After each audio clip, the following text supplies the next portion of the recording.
আজকে আমি বানাচ্ছি বাঙালির এক প্রিয় রেসিপি সর্ষে ভেন্ডি। প্রথমে আমি ভেন্ডিকে লবণ আর হলুদ দিয়ে আলতোভাবে একটু ভেজে নেব।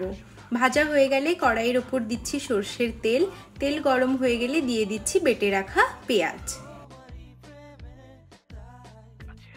পেঁয়াজটা একটু ভাজা হয়ে এলে ওপর থেকে দিচ্ছি 1 চিমটে পাঁচফোড়ন। এবার দিচ্ছি লঙ্কা গুঁড়ো, জিরে গুঁড়ো, হলুদ গুঁড়ো আর দেব পরিমাণ মতো একটু লবণ।